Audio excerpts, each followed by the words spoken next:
Alright, my lovers, today we need to talk about some managers. Okay, unless you've been living under a rock for the last 7 days, you'd have seen Antonio Conte, Tottenham Hotspur's manager, absolutely blowing a gasket after his side lost again, this time against Burnley. In this club changed the coaches, but the players are the same, but the result doesn't change. And I repeat. Now this got me thinking, could Antonio Conte actually walk away from Tottenham Hotspur already? And if he did so, how much money would he be missing out on? So when I asked for a suggestion for We Need to Talk and Dave Horner sent in this, I thought, what a perfect fit. Let's rank the highest paid bosses in world football, the top 15 of them, today. I'm going to be putting them into 4 different categories. As you can see in front of us here, we've got the tier list. We've got underpaid, we've got worth it, we've got overpaid, and then we've got financial stinker. Obviously, Antonio Conte is involved in these 15 names, but just how much is he earning? And is he worth it? We're going to do this in monetary order. Highest earner up first. And the highest earner by a country mile is Diego Simeone. £27 million a year. Now, this was before he took a sort of COVID relief percentage. I believe he decreased his wage to help out Atletico Madrid's financial structure. But at the time of recording, 5th in La Liga. I think they've got the worst goals conceded record of any of the top 11, which really goes against classic Diego Simeone football, doesn't it? We know it is attritional, it is defensive, it is hard to break down. Well, not this season. But having said that, this man is the Sir Alex Ferguson of Atletico Madrid. 2 La Liga titles, 2 Champions League finals, the rebirth of a super club that was, quite frankly, crap prior to him taking charge. And he has been at the club 11 years. But 27 mil! It's so much more than anybody else on this list, by the way. So much more. That it just is an overpayment. I don't care what you're saying.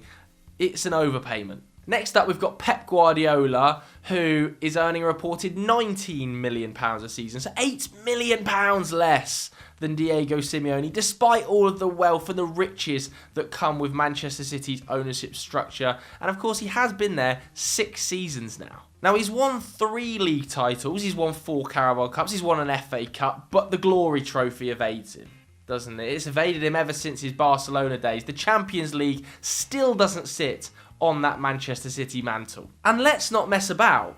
Guardiola was brought in very much to win Manchester City a Champions League. It's evaded him. But having said that, this is the best coach in world football. The progression of Manchester City on the pitch as a club has been tenfold. He has produced what I would probably say is now the best side in Premier League history. Of course, we've seen the Centurions in there. He's broken pretty much every record possible.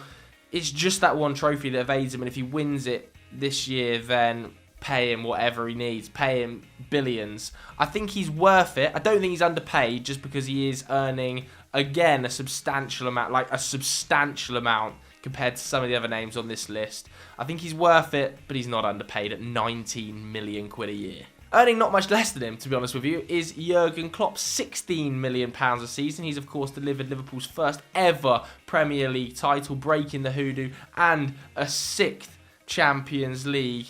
I also wanted to raise that point that Simon Jordan made on TalkSport, which, as much as I really don't agree with the majority of Simon Jordan's points, was a fairly good one. You know, £243,000 he spent per point to Pep Guardiola's £667,000 per point in the same reigning period.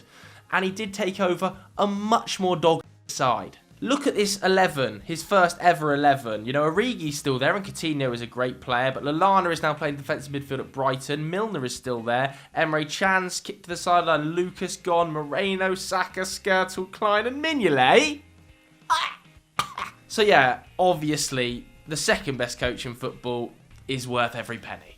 Come on then, let's talk about him. Antonio Conte, the 4th best paid coach in world football, earning £12.5 million per annum, according to reports at Tottenham Hotspur. and he is in full-on meltdown mode. Let's not forget only a few days ago, he was saying these players, they're the best I've ever worked with mentally. He lost to Burnley, and suddenly it's all gone wrong again. I obviously know Antonio Conte is an extremely emotional guy. He's one of the most emotional Italian managers in the world. In fact, he's just one of the most emotional football men in the world, isn't he? But at the moment, I'm getting tired of the outbursts. I'm getting a little bit bored of it, I'm not going to lie, and I think it's starting to do more harm than it is good to this group of players. James Alcott did a really good video kind of breaking down the situation. I'll put his thumbnail on screen now, and there'll be a link in the description below, but I really echo most of his sentiment.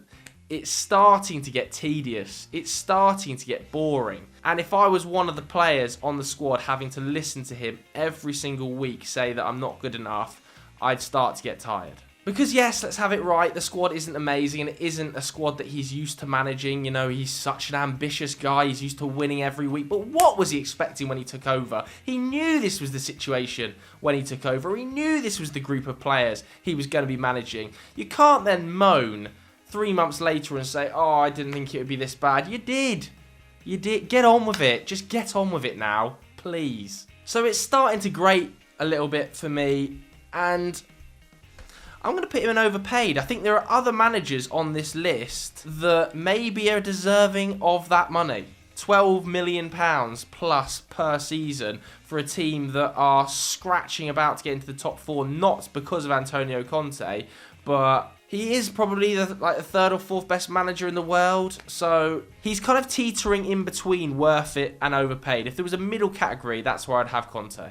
Couldn't believe this next one is Brendan Rodgers. £10 million, the fifth highest paid manager in the world, is the manager of Leicester City. And he has delivered for Leicester. He's delivered an FA Cup, which is a huge trophy for them. Back-to-back fifth place finishes cannot be scoffed at, despite the fact they collapsed both times. And at the moment, they are, really, really muddy. But they also have horrendous injury problems. However, saying all of that, £10 million, he's earning an awful lot more than Thomas Tuchel. I think this is an overpayment. I like Brendan Rodgers as a coach, and I don't want to see him sacked by Leicester. I think they should stay patient with him, but I don't see him being the fifth highest paid manager in world football. I think that's an overpay.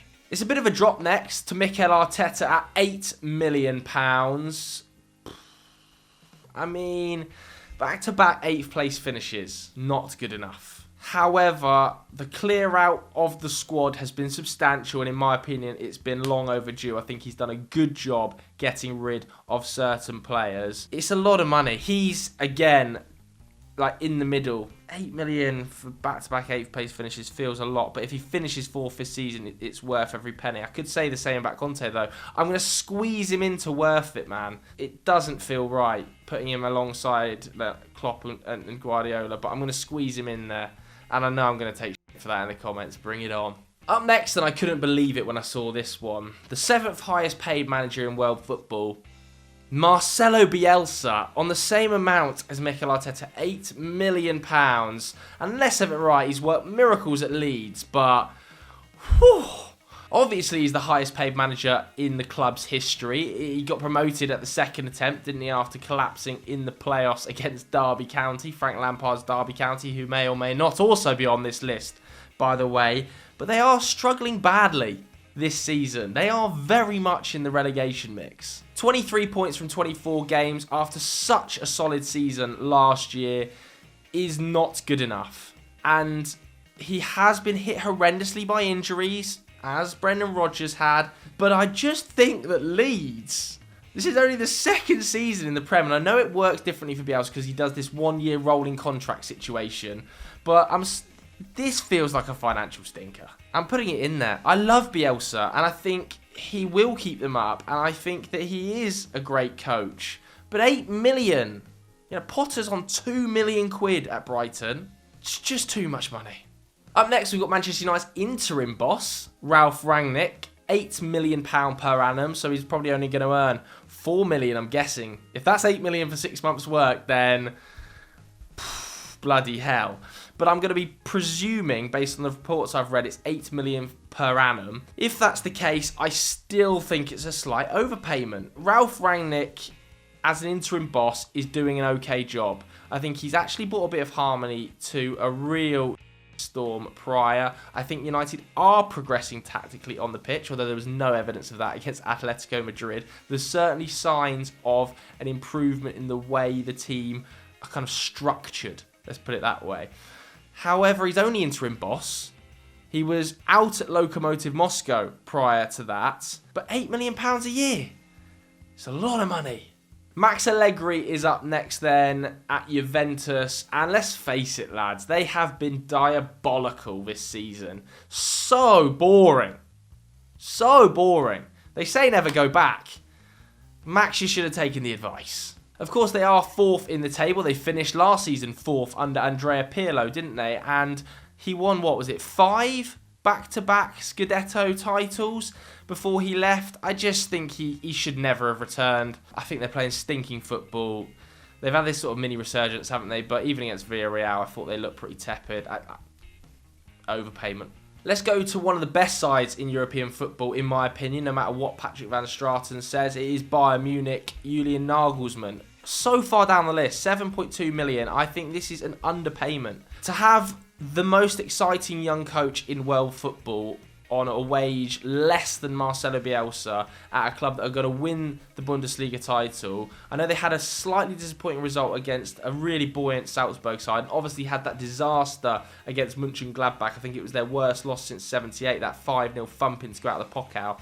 But he is still playing some of the funnest football in Europe. He is incredibly young, incredibly gifted, a Bayern Munich fan, and to have him at 7.2 million feels like a snip. Whilst we're on the topic of massively underpaid managers, Thomas Tuchel, 11th on this list, earning less than Bielsa, earning less than Brendan Rodgers, Rangnick, Allegri, £7 million. That is an underpayment. This is a guy who's made every single cup final he's got to for Chelsea. Towards the back end of last season, they were definitely the second best team in England. Yes, they've fallen to probably the third best team in England, given this resurgence of Liverpool. They're 13 points behind Man City, and Lukaku hasn't gelled. But his team are still incredible. I think they're going to go extremely deep in the Champions League. They very much could win on Sunday against Liverpool and win the first cup of the season. It's a snip to have him on 7 mil. Mourinho, you're a genius. At £6.5 million, then we've got Jose Mourinho, earning just 500k less than his former side's current boss, Thomas Tuchel. Not having the best of time at the moment, is he? Obviously 8th in Serie A, knocked out of the Coppa Italia. He is still in the Europa Conference League, guys, where of course he lost 6-1 to Bodo Glimt. But having said that, if he wins the Europa Conference League, I don't know, man. £6.5 million. I think he had more summer expenditure than any other club in Italy, and they're 8th.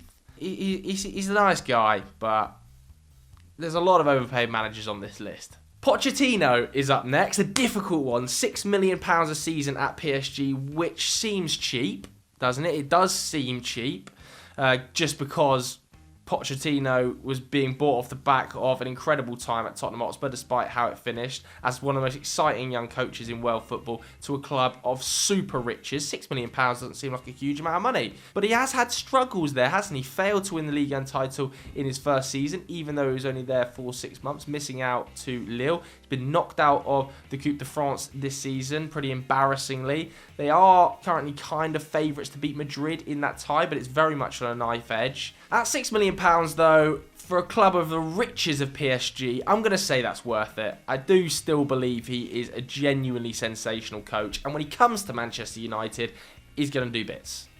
Mark my words. Let's go to Carlo Ancelotti up next then. £5 million a year. Took a 50% wage cut when he left Everton to go to Madrid.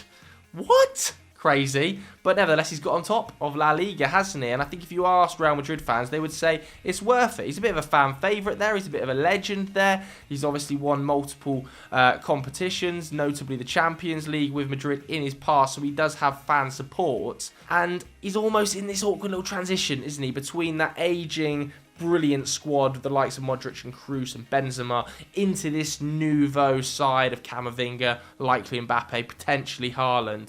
So he's doing a job as a sort of stepping stone, and he's doing a fine job. maybe even a more than fine job if he wins La Liga and goes deep in the Champions League.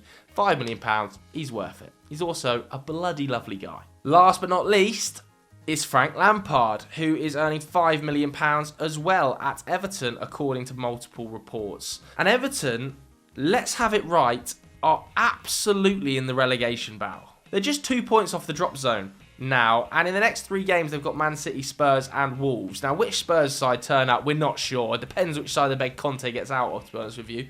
But Lampard faces a tough challenge. And to have a team that are very much in the relegation mix, a bit like Leeds, with a manager in this top 15, I think is an overpayment. I don't think it's as much of an overpayment as Bielsa. It's hovering between these lines. I'm going to put it in overpayment, though, at the moment, just because he hasn't been there long enough, really, for me to actually analyse that from any genuine perspective. It's kind of more guesswork. Alright, so that was my tier list of the 15 highest paid managers in world football and whether or not they're worth it. I think there's some controversial selections in there. I want to hear from you guys at home what you think about it. Mikel Arteta sneaking into the worth it column.